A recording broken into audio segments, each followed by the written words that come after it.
Hey, this is Rusty Harrison coming to you through the magic of video. I want to ask a simple question. When was the last time you felt truly energized at work? When were you fully engaged, fully focused, and even maybe enjoying yourself? What were you doing? Who were you working with? And most importantly, which strengths were you leaning into? Now think about the opposite. Think about a time when you felt drained, when even simple, easy tasks took more time than they should. That contrast between energy and exhaustion is not random. Usually it comes down to whether you're operating in alignment with your natural strengths or outside of them. So that's my topic. At Western Piedmont, we're surrounded by these talented, committed, deeply caring people.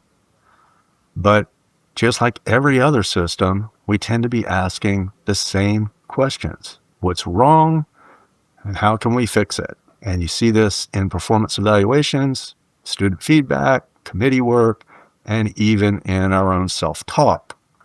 So the problem is when we focus on weaknesses like that, we may make some improvements, but we never create excellence. At best, we might arrive at competence or compliance, but focusing on weaknesses never creates engagement, innovation, and sustained energy.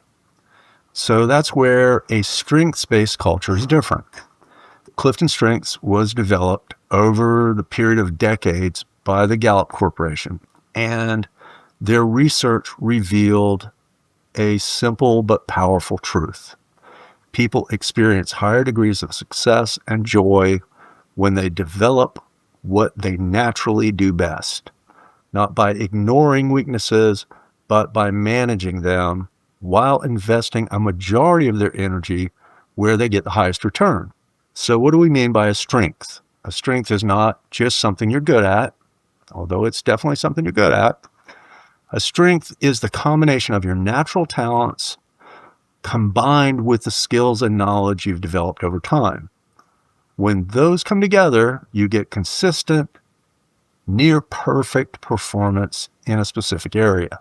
But there's another piece that matters just as much, and that's energy.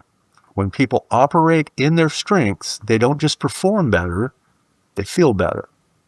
They're more engaged, more creative, and more resilient. And in a profession like ours, where the demands are high and the pace is pretty constant, that matters.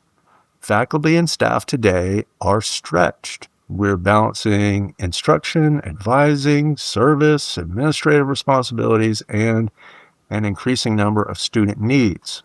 We're navigating change with limited time and limited resources. In that kind of environment, asking people to operate outside of their strengths all day is not just inefficient, it's unsustainable.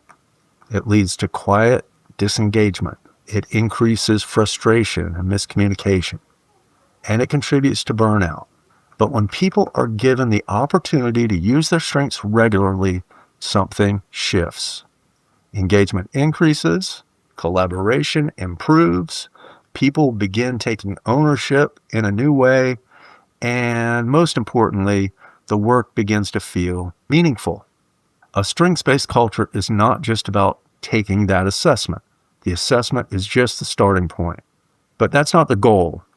A true strengths-based culture is where people know their strengths and actively use them, where teams talk about strengths in everyday conversations, where leaders consider strengths when they're assigning roles, building teams, and giving feedback. It becomes a part of the language. Instead of asking, why isn't this getting done? We start asking, who is naturally wired to do this well? So here's an example. Imagine your team is launching a new initiative for students. That's not a difficult one to imagine. People approach the initiative through different strengths. So a person who's strong and strategic will see patterns and pathways, and they will easily be able to map a way forward.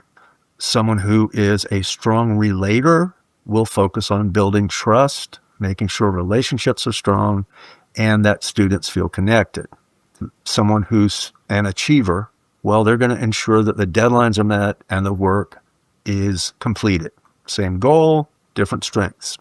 When we ignore strengths, we expect everyone to approach a task in the same way, and that creates frustration. But when we recognize and leverage strengths, we get good results. Creating a strengths-based culture means modeling it. It means being able to name your own strengths and your blind spots. It means delegating based not just on who's available, but on who's best suited. It means recognizing people not just for outcomes, but for how they naturally contribute. And it means asking different questions. Instead of asking, why are you struggling with this? You ask, what part of this aligns with your strengths and what part doesn't? That small shift changes the tone of the conversation. It opens the door to problem solving rather than defensiveness. So where do we start? The good news is you don't need a large-scale initiative to begin building a strengths-based culture. You can start very small.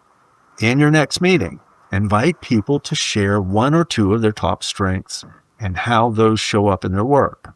Begin noticing strengths in action and name them.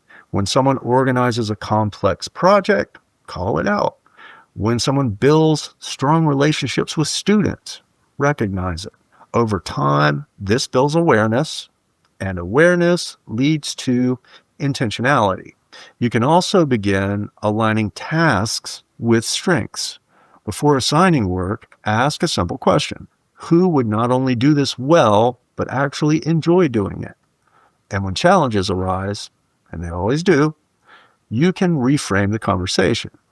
Instead of focusing solely on what's not working, ask, how can we approach this through our strengths? A strengths-based approach is not about ignoring weaknesses. Weaknesses still matter. But instead of trying to turn every weakness into a strength, which is exhausting and impossible, we focus on managing them. We build partnerships. We create systems. We set realistic expectations. And we stop asking people to be everything all the time, because that's not how people thrive. Finally, I want to bring this back to what matters most, our students. When faculty and staff operate from their strengths, students feel it. Advising becomes more personalized. Classrooms become more engaging. Interactions become more authentic. And when students are introduced to their own strengths, something powerful happens.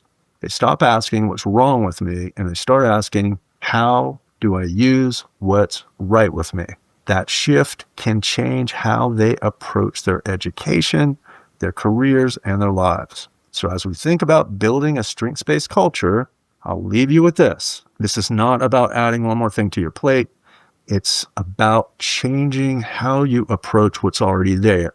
It starts with small intentional choices, noticing what works, recognizing how people contribute, and creating space for individuals to do what they do best. Because when you build around strengths, you don't just improve performance, you change how people experience their work. And in a place like this, where the work we do really matters, that is not a small thing. Thank you and have a swell day.